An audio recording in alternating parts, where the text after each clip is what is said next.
So good afternoon and welcome to today's webinar titled PSD2 SCA, Good Strategy, Bad Strategy. Thank you so much for joining. My name is Melisande de Moeral and I'm the publisher of The Papers, the Netherlands-based independent leading global source of news, research and analysis for professionals in payments, fintech and commerce.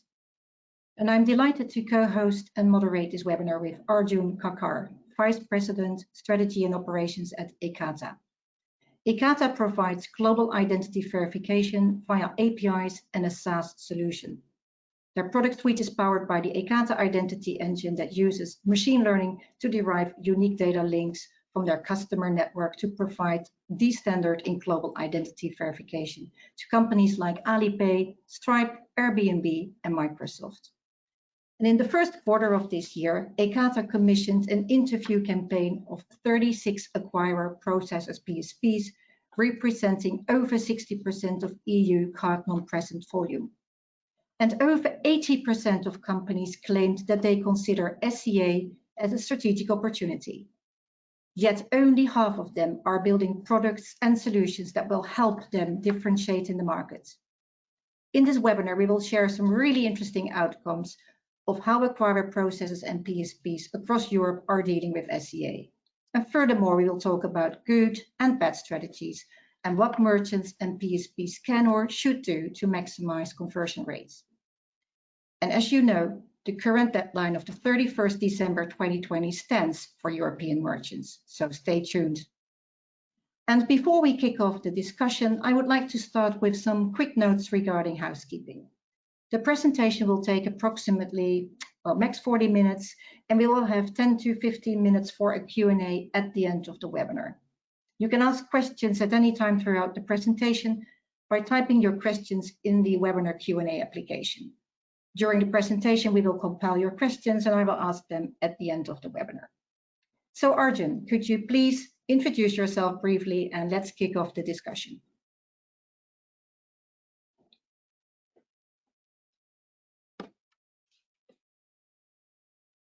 Arjun, I think you have to unmute yourself.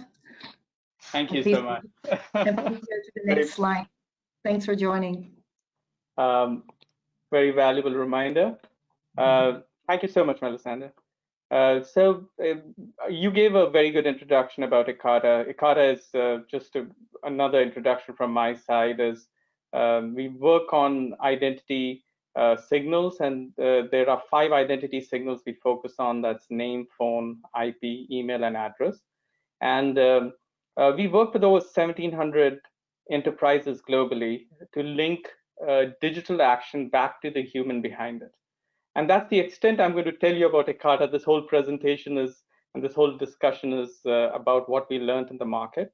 But I just thought a very quick context is useful.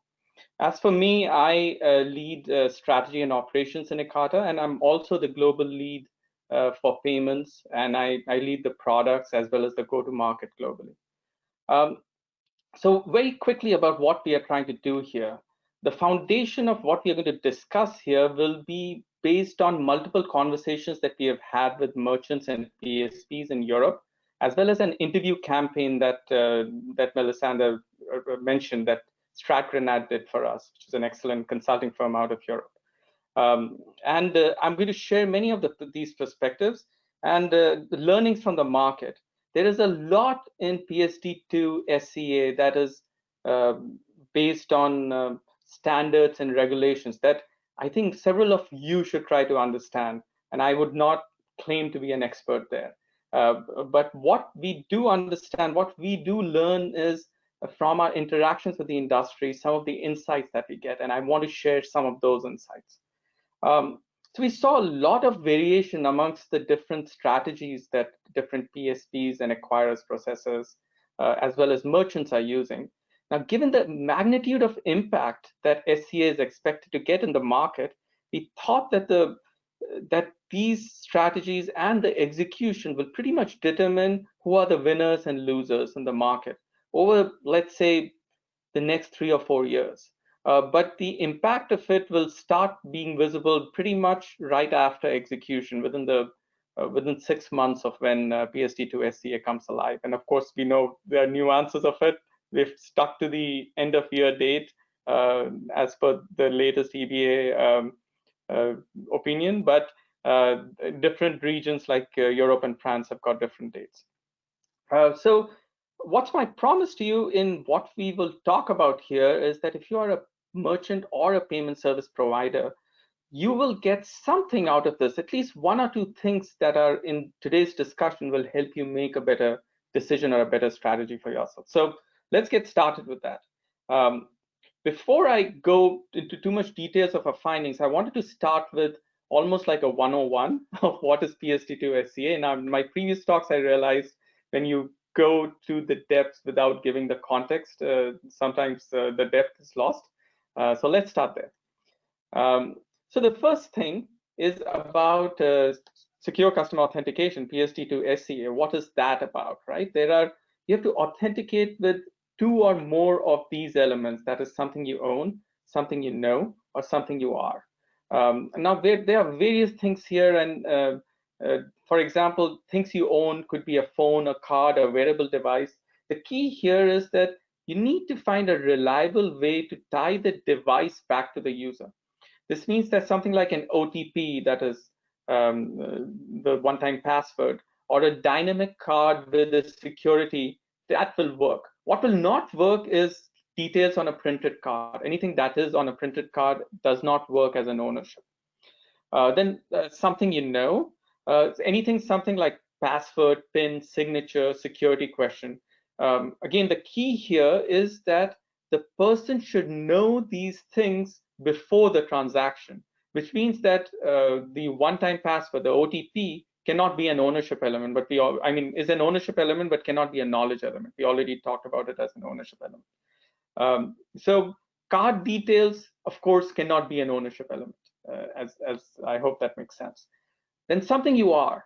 These are things like biometrics, such as fingerprint, iris scan, face ID, are included here. EBA also included things like keystroke dynamics. That is how you hold your phone, your heart rate, your body movement patterns, your gait. All of these are accepted as methods now for knowing if you are about something you are. What's not included is the swiping pattern for opening a phone, for example, is not included here. That's a notable thing that is avoided. So if you step back and think about this, you can think about Apple Pay and Google Pay certainly qualify over here because there is a phone. It's on a phone. That is something you own. And it has validated you with a fingerprint or a face ID, which is something you are. So that is by default, it is qualifying for secure customer authentication. Another thing that I mentioned down here is dynamic linking. I just wanted to, this is a nuance that I wanted you to know about. So SCA requires dynamic linking. That is, each transaction needs to be linked to a specific amount and a specific payee using an authentication token, which means that if you make any changes to the payment amount or the payee, the authentication token will no longer be valid and you need to do an SCA again. This is an important thing to note. Now, everything about SCA, one thing you should know as we go ahead with the presentation, that we treat SCA as a high friction method. And it is an active authentication method as opposed to some of the passive authentication methods that we strongly advocate, like ways to find out people are who they say they are online without making them go through the friction. So it's just something to note. So moving on, again, going on to the basics, what's in scope of PSD2 SCA? Only customer-initiated transactions that you see on the left over here are in scope. So what's not in scope are things like what are called merchant-initiated transactions. These are transactions initiated by the merchant, which could include stuff like recurring payments or top-ups or money. When the money goes below a threshold, you add some more money to it. That's a top-up, or installment payments. So all those things are exempted. There are, of course, nuances to it, but whenever the mandate, whenever the customer has given the mandate, after the first transaction, say in a recurring payment, I have my first transaction which goes through an SCA, which is customer initiated, and then I say, hey merchant, for all my subsequent subscription amounts, you can do a merchant initiated transaction. So all the additional merchant initiated transactions will not require secure customer authentication. So of course, the first time you have to remember for these transactions, the first time you do require you do require a SCA. Now, if you also things like mail order and telephone order transactions are kept out of scope. Now, if you look at the right side, it talks about one leg against two leg. The two leg transactions are when both the issuer and the acquirer for the merchant are based in the EEA, the European Economic Area. The payments where one of the two, that is the issuer or the acquirer, are based outside the EEA will not require SCA. So that's just a point about scope. Now let's talk about what is exempted, and I like to simplify it into these three buckets. There are exemptions based on value, exemptions based on risk, and exemptions based on relationship. Value is particularly for low value transactions, that is remote electronic payments that are less than 30 euros or less than and equal to 30 euros actually are exempted. And it applies for 5 consecutive payments or the cumulative amount since the last SCA should be less than 100 euros. And one thing to note here, that these things, that is 5 consecutive transactions and last SCA less than 100 euros, is by each issuer. So if you are a merchant out there, you might not know when a transaction less than 30 euro might end up getting a secure customer authentication request by an issuer, because if they are on the 5th transaction with the issuer, one particular consumer with that particular issuer, they will get an SCA, just for example. So it's just a nuance to know. Then the second part about risk, this is actually a very important one, that transactions that are assessed as low risk, which requires the special model called the transaction risk analysis model, is if you are below a certain fraud threshold, if the PSP is below a certain fraud threshold, can be deemed as low risk, and you can ask for an exemption. We are going to talk a lot more about TRA later, so I'm going to hold it at that right now. And then finally, the third thing is whitelist of beneficiaries. So if a consumer adds a merchant to a whitelist for a particular issuer, the issuer will not require an SCA for that merchant, for that consumer. Okay, Arjun, a quick question here. Now, with the change of, with the deadline actually being the 31st of December here in Europe, to what extent are smaller and medium merchants prepared? Are they ready? So there are different levels when you talk about preparation. The first is just knowing about it, and I know that's setting low standards, but just about 6 to 8 months back, most of the people, many of the smaller and the medium-sized merchants were not aware about it. Today, we say that definitely over 80, almost all the merchants are aware about it, and that's where I think the media has done a good job, and even the acquirer processors, I think, to the extent of letting their merchants know. But do they understand it? Do they understand the nuances of this directive and what's required to be successful? The smaller and medium merchants are not. We know we work with many large merchants who are taking this very seriously, and they've been taking it seriously for over a couple of years. But the small and medium merchants, I would say, will continue not to be ready, and that's actually, I bring it later in the presentation too. It's up to the PSPs and acquirer processors to help them out. Yeah, no, definitely, and increasingly more important with the increasing share of the bigger platforms for smaller merchants to be able to compete. This is a key differentiator. Exactly. Yeah, thanks. All right. So just moving on, I think that was my 101. But let's get to what is PSD2 SCA about. So what's the intent of PSD2 SCA? On the left, you see a screenshot from the EBA's opinion on PSD2 SCA. So the EBA says that the intent is to make consumers more confident. That's the portion that I've highlighted there, which translates to enabling more trust, right? Like it's a simplistic transformation in my mind is that they want to enable more consumer trust. But is that happening? Let's look at what's actually going on and what are the enablers of trust in online transactions.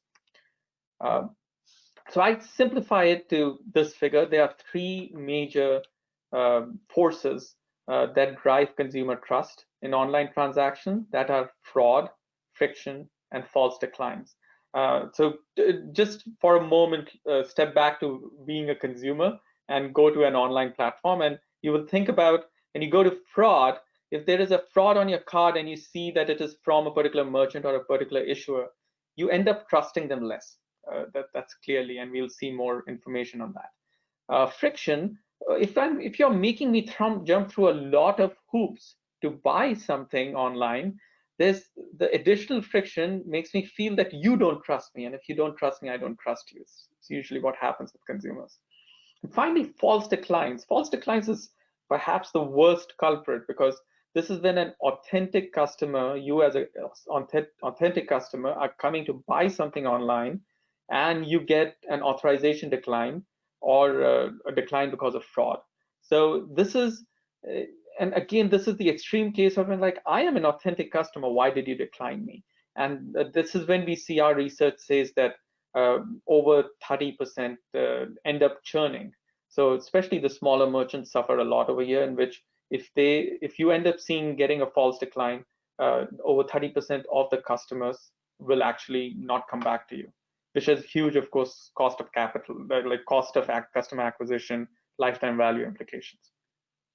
One thing to note here, which I bring out with this, I know this is a graph, and forgive me for putting a graph here, but we'll keep coming back to this. It's a simplistic way to show the trade-off.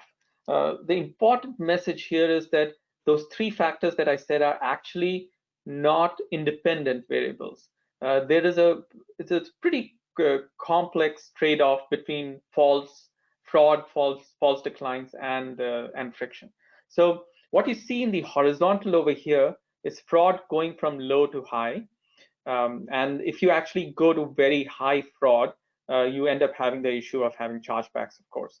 But usually that leads to higher false declines. That's lower false declines. On the other side, on the vertical, you see false declines going from low to high.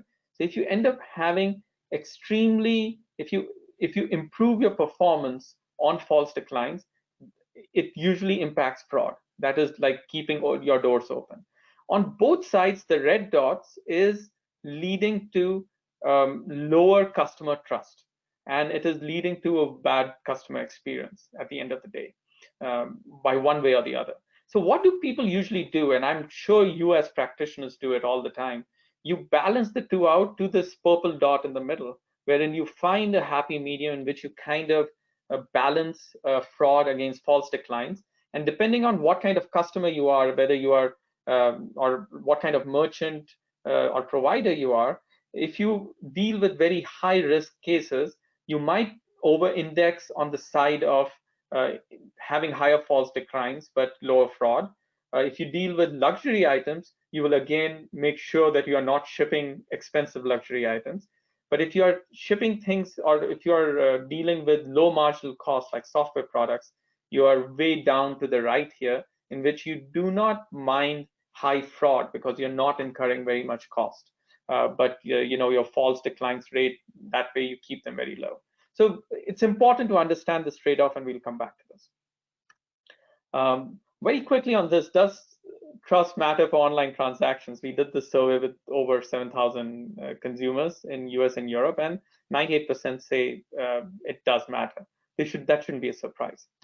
Going to the next one, about what's the impact of fraud on consumer behavior? In the same survey that I mentioned earlier, you end up seeing these different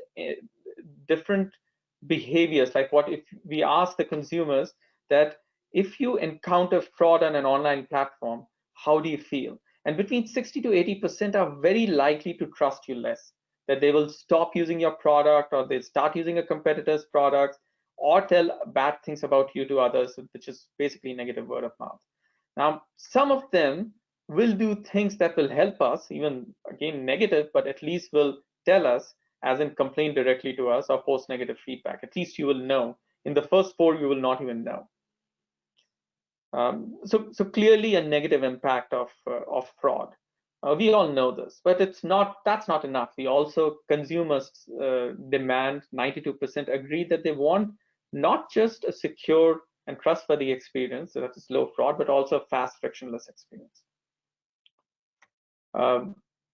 Coming finally to the third element, that is false declines. There are several studies on this, and we've done several studies on it too. And this chart is a clear hint that due to several reasons, the world is focusing a lot more on card fraud. That is, the cost of card fraud is huge. That is, it's $30 billion, and that's a number that's quoted all the time. That comes from the Nielsen report. But the cost of declining good orders is way higher. It could be over $300 billion. That's over 10x. So that was my point to saying that false decline is actually a bigger culprit in these cases. So after talking about all that, let's look at, we wanted to enable more trust, but what is the harsh reality of PSD2 SCA? Is it a higher trust? No, actually, I think it will lead, at least in the short to midterm, to lower trust and higher cost.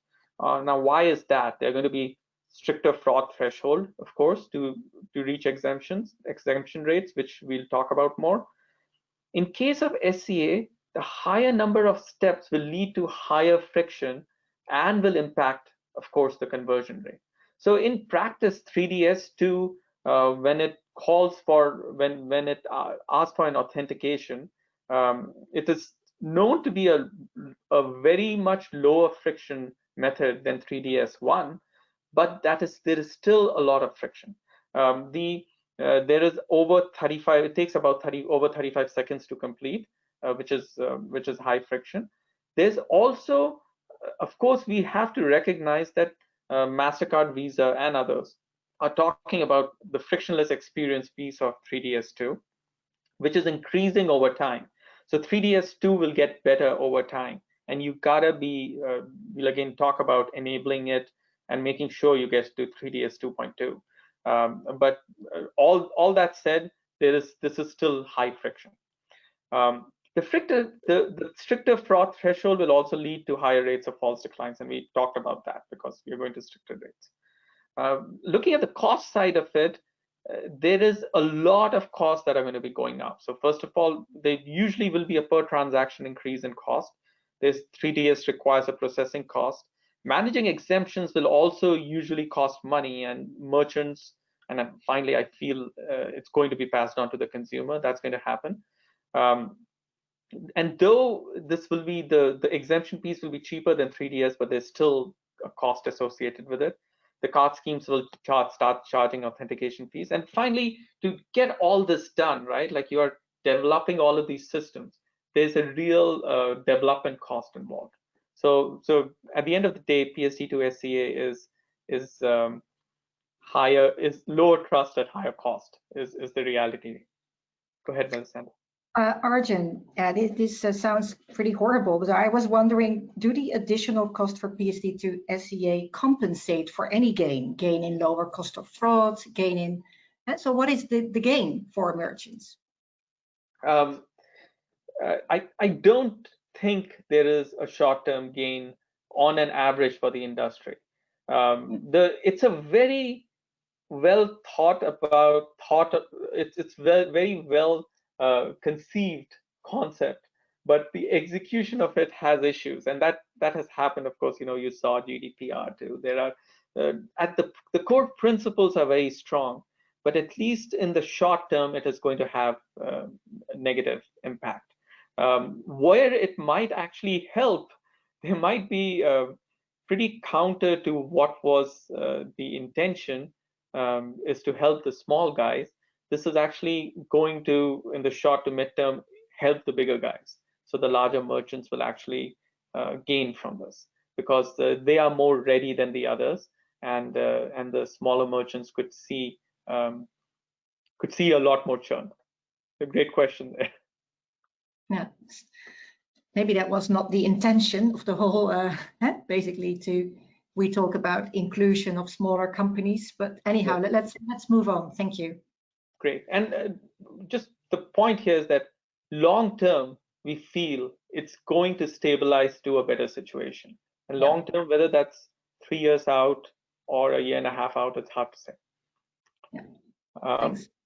So what's the harsh reality? You saw this picture earlier. What's happening here is, because of the stricter fraud threshold, the balance is going more towards the left. That is, you're trying to go to lower fraud rates, which is going to increase false declines further. And the fact is that this is not a situation you're stuck with because there are methods to get over it. And exemptions, for example, is a big piece of trying to fix it. Using data is a big piece of it. And let's talk about some of that later. So now coming to the meat of what we learned, and I'm sure a lot of you are interested in this part of our discussion. So just wanted to tell you what StratGranat did for us. So we had designed this interview campaign, and we executed across all of Europe. 3 things to take away from the chart over here. The first is that the companies we interviewed, we presented over 60% of card not present volume, which we of course mentioned earlier. If you see the chart on the left, we had a good mix of small and large companies based on the card not present transaction volume process. So it's not, we did not just talk to the largest or the smallest companies. It was a good mix. And finally, if you see the map on the right, we interviewed companies across Europe, not just restricted to 1 or 2 countries. So it was quite a scientifically and well spread out interview campaign. So some of the learnings, one of the key learnings, not a surprise for anyone, is if you ask the question to companies that is PSD2 SCA of strategic importance in your portfolio, most of the players said yes. So over 80% said yes. If you look at the first quote on the top right, it talks about how executing aligned with the intent of PSD2 SCA will be a competitive advantage. But as we'll see later in our discussion, it's actually very hard to execute. It's a good intention, but it's very hard to execute. The second quote talks about many things that make it hard to execute for the payment provider. So it is not just about fraud rates and exemptions. It is also about communication, thought leadership, relationships. There's a lot more that you have to do beyond just looking at fraud. We'll talk about some of those elements. So again, this is just like a graph that I showed you earlier. There is a lot over here, so my apologies for that. But this is a good synthesis of what we learned in the market and what we synthesized from these 36 interview campaigns.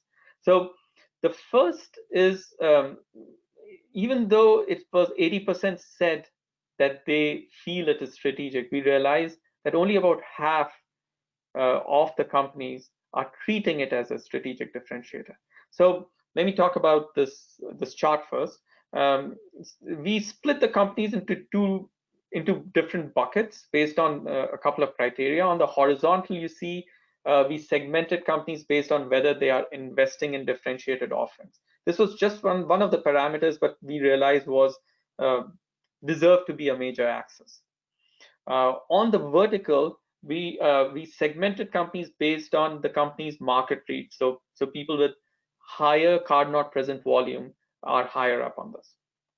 So looking at the 2 segments on the right, these are the ones that will actually feel coming out of this gain share, because these are the companies who are treating it truly as strategic, executing as a strategic play.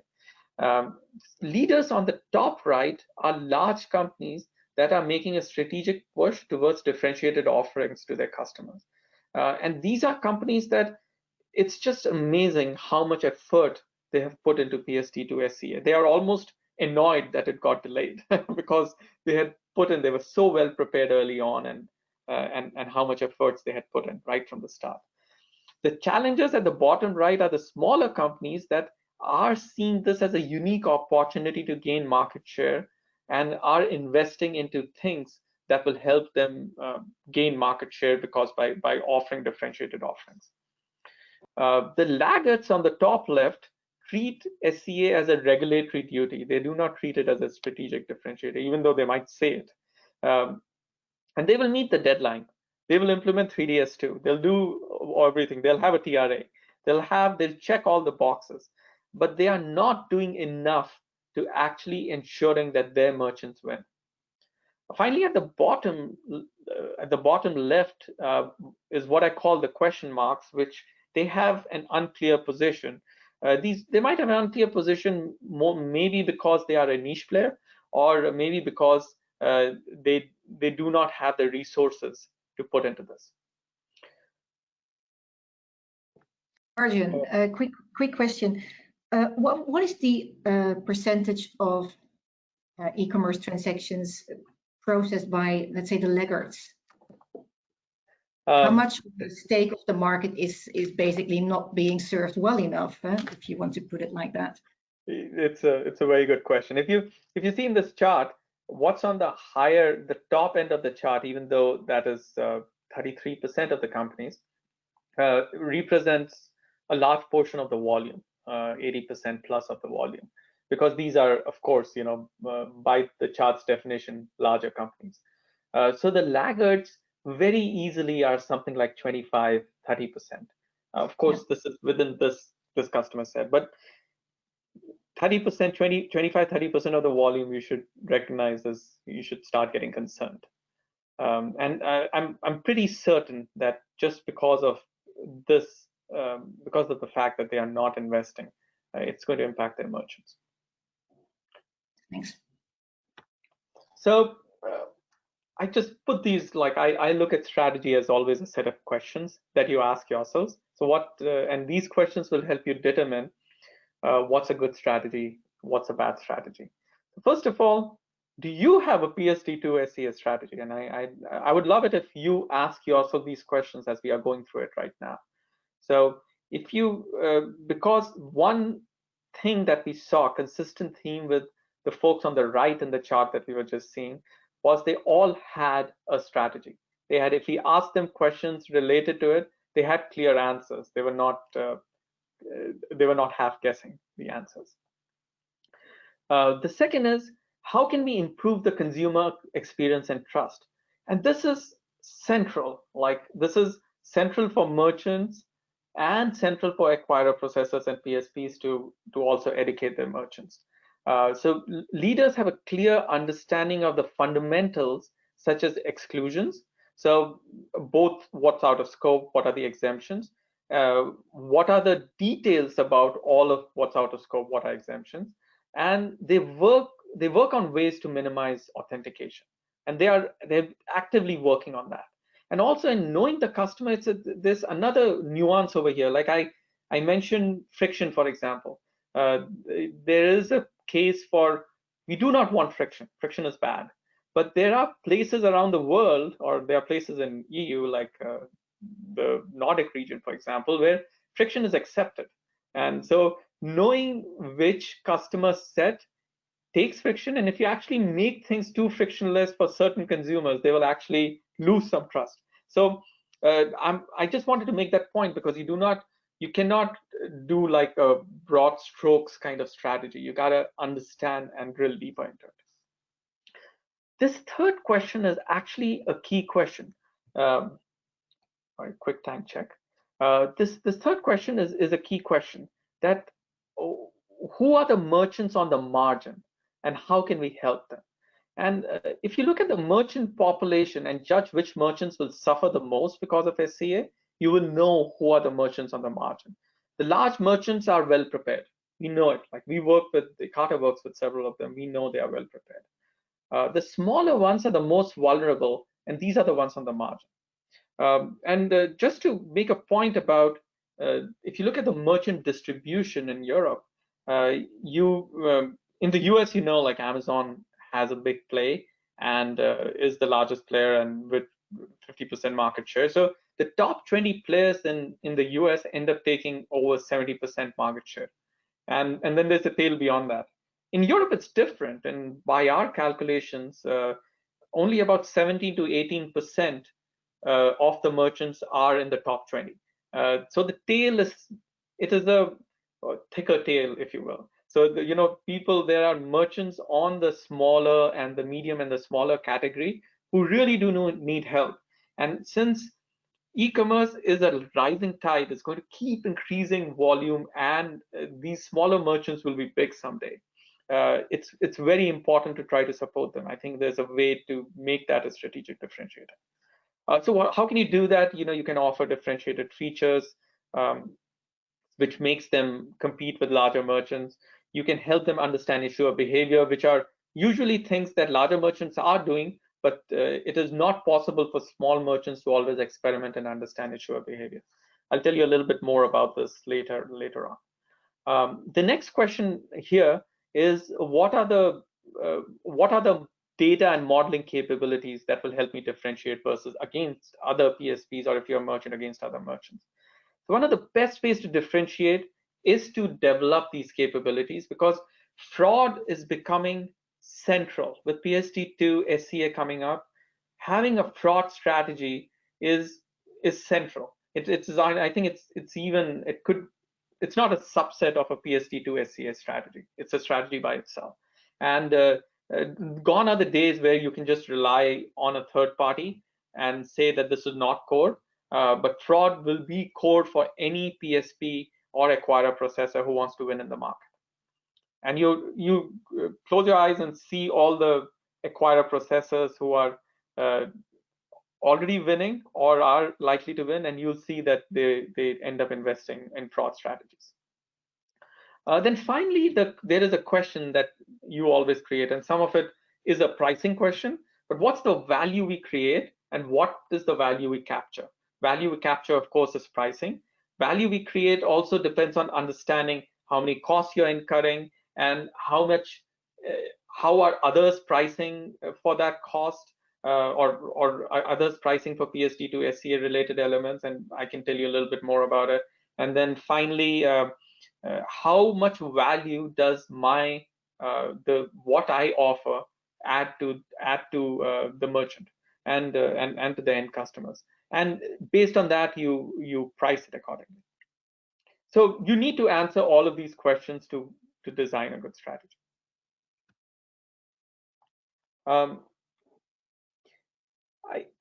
I think there's a central part about what will be the characteristics of people who do it well.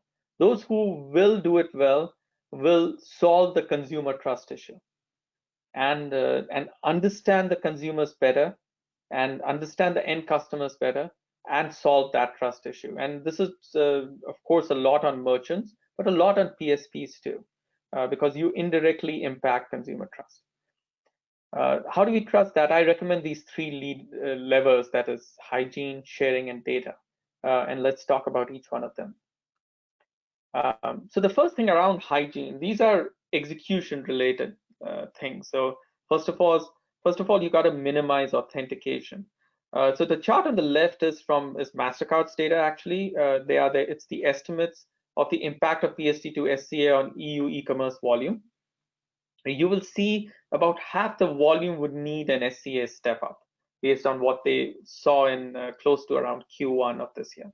And of course, this picture changes, but not too much over time. I want you to focus on the blue and the green over here, because those are things that are a lot in your control. So things like merchant-initiated payments, the transactions that we talked about, you need to tag them right. If you don't tag them as merchant-initiated transactions, they will require an SCA. It's just such a small thing, but it will have huge impact on your revenue or your merchant's revenue. Then biometrics, if there are various biometric methods, I mentioned Apple Pay, but using those, since they are allowed for SCA, or even using some other methods that I mentioned about the behavioral biometrics pieces, those are low friction methods that everyone should try to enable. Of course, it's a small portion right now.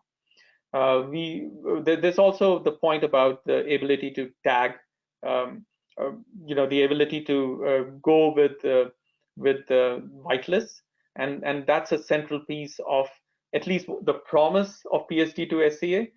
In principle, there are of course many nuances and there are many issues related to it, but all of these are things that you got to keep in mind to enable low friction methods. Also about minimizing authentication. So merchants should do the things that we talked about.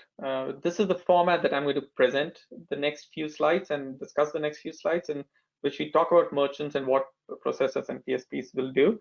And what you see is a quote particularly from our interview campaign.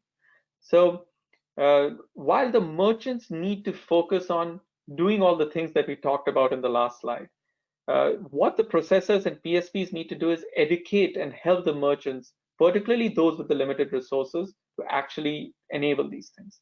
And the quote over here, as it says, that the merchant awareness is 100%, but understanding is 30%. And this is primarily, they say that what you would blame for this is because of inconsistent acquirer communications. If you have a strong communication strategy and a method to help out your merchants, they will not just appreciate it, they'll see the advantage of it, and that's how you gain share. The second lever here was sharing.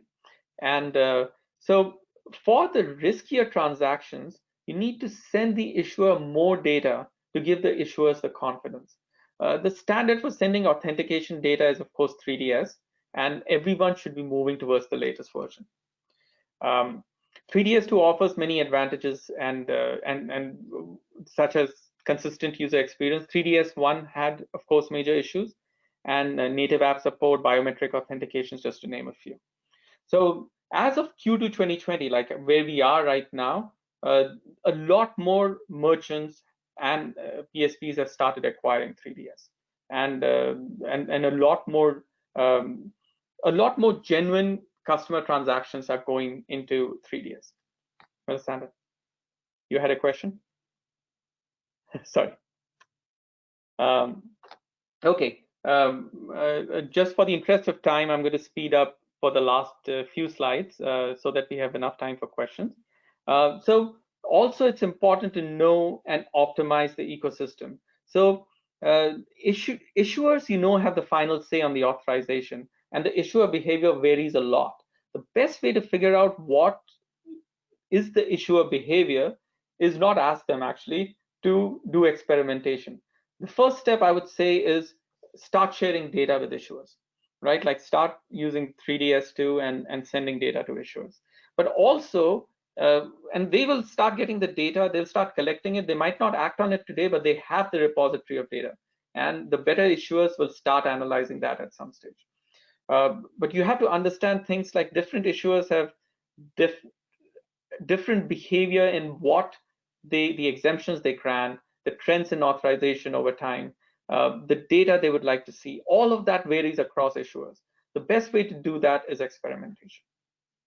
The example here is like if you understand that there is an issuer that does not provide exemptions, even rejects low-risk transactions, there's no sense in trying to send a 3DS authentication request over there because you will get a soft decline fees.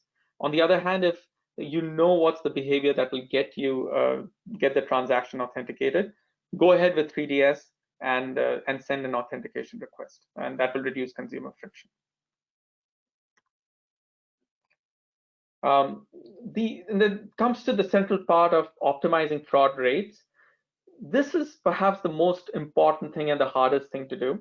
The fraud rates are very stringent. It is 13 basis points for between 30 to 100 euros. You know less than 30 euros is exempted. And it goes all the way down to 1 basis point for 250 to 500 euros. So merchants, you don't have to go to the minimum fraud rate.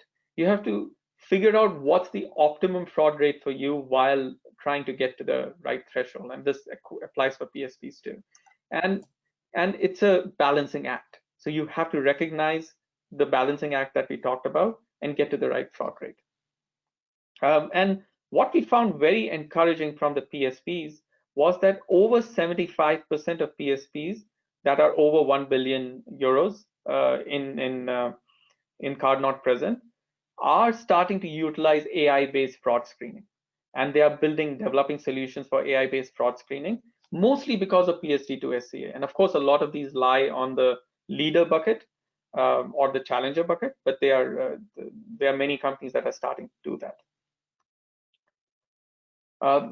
And this is another central thing to build a differentiated TRA model. The way to get exemptions is to prove that a transaction is low risk, and you do that with a TRA. And for a TRA, it's the EBA says that there are a certain set of things that you got to do. There's certain kind of data that you use. You shouldn't stop right there. And the better PSPs and merchants actually are using third-party data providers for making a better TRA model. What a processor and PSP should do is offer a differentiated TRA to your merchants. It's definitely a competitive advantage. There's a lot on this chart. I'll quickly summarize that. This chart tells you percentage of data elements that PSPs are receiving from merchants in the interview campaign we did. And you see payment instrument and amount, everyone receives it. But when you go down to things like user behavior or device ID, it just reduces a lot. What we found very encouraging is that nearly everyone is updating their SDKs, APIs to start collecting these identity and device and user behavior elements. And what you see in dark green, there are over 30% have already started supplementing it with third-party information. And in light green, you see a lot of leaders and challengers are using third-party for augmenting their identity information. Just coming to the takeaways, first is execution. You have to minimize consumer friction. And of course, be careful about the nuances of consumer friction. Sometimes you want high enough friction, but mostly in general, minimize consumer friction. Understanding, this is related to sharing, that they help the merchant in the margins by helping them understand things related to 3DS2 and sharing better. And finally, capabilities, that better data models and better data and better models will help you differentiate. And that's truly an internal capability you got to develop. If you do all of these things, this is where you were earlier in the chart, you actually can move that trade-off curve further down towards the lower false decline, lower fraud category, which means that you end up rebalancing the ecosystem to get to a lower fraud rate, which of course PSD2 SCA asks you to do, but also to lower false declines. So there is a way to do it. You just have to invest in it. With that, I'll open it up for questions, Melisandre. I think we have one more poll question. Oh, yes, please. Yeah.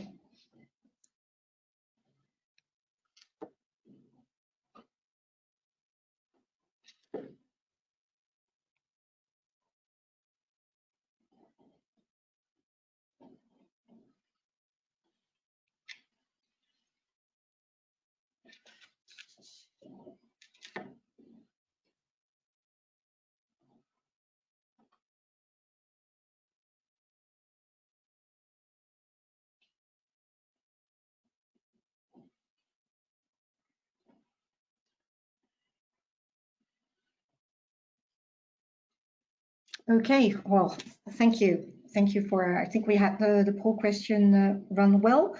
And thanks for sharing the research, Arjun, that you did with Stratega. That's a really interesting insights, and also the good and the best practices for how to minimize consumer friction and optimize conversion. We have some questions from the audience. I'm happy to start with the first question, and because of the time we might not be able to address all questions, but we will get back to questions that we did not have time to include in this Q&A session.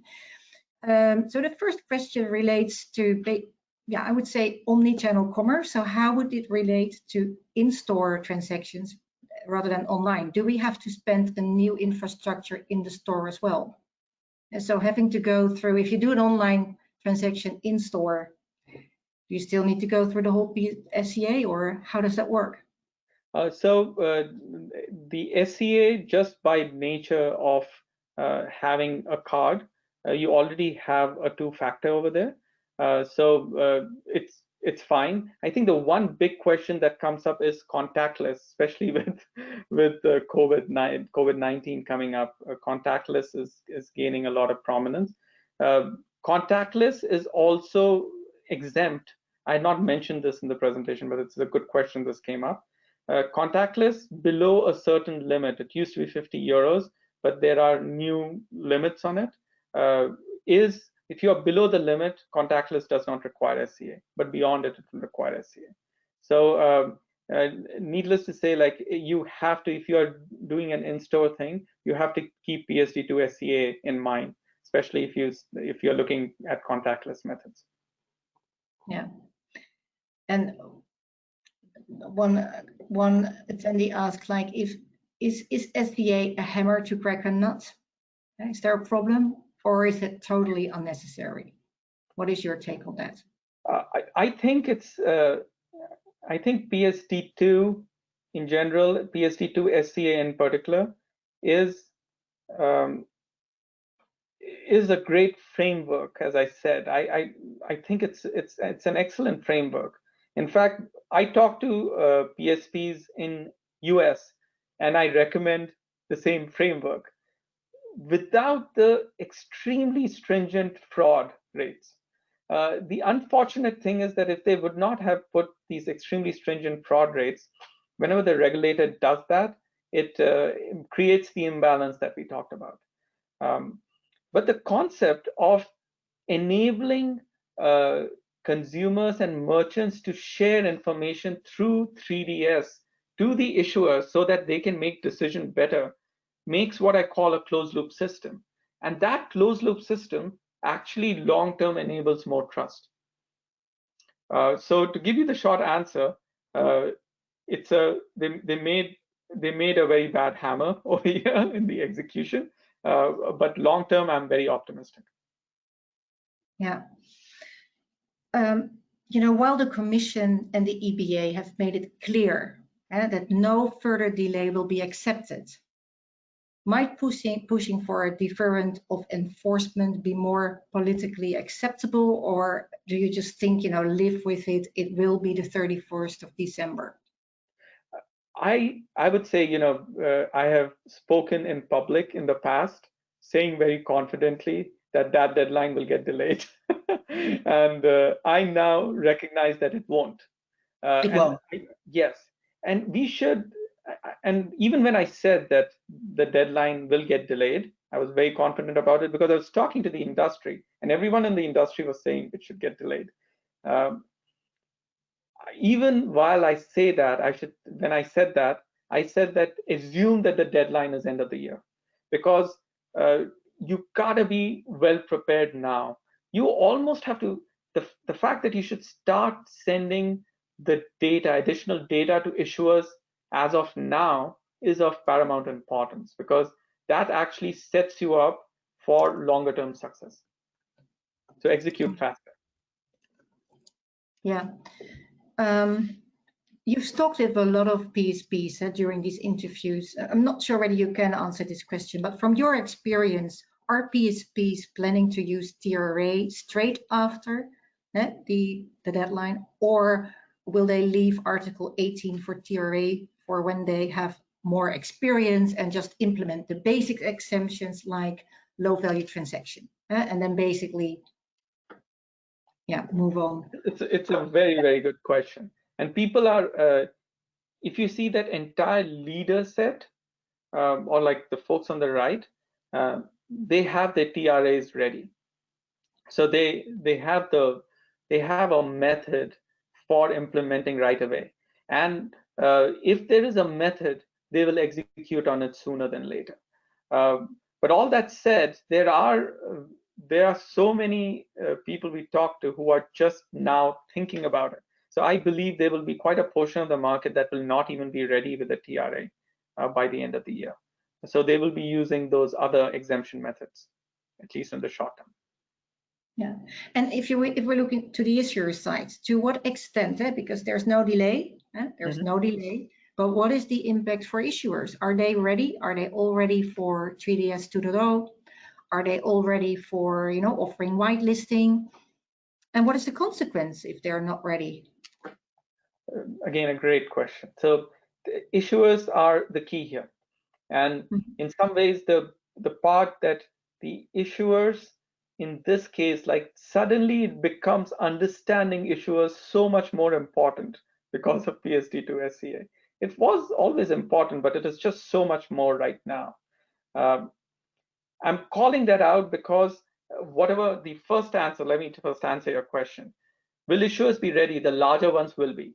And we know that the larger ones are ready with things like building their own models, because the issuers will measure their own fraud rates. The issuers will measure their own risk. They have their own versions of the risk analysis models, and they consider, some of them are implementing on whitelisting. So internally, while they are getting ready on all of these, the larger ones are, many of them are ready. There is a whole tail of smaller issuers. Many of them do not even have the capability to do some of these things well, which is why it's important to understand their behavior, of course.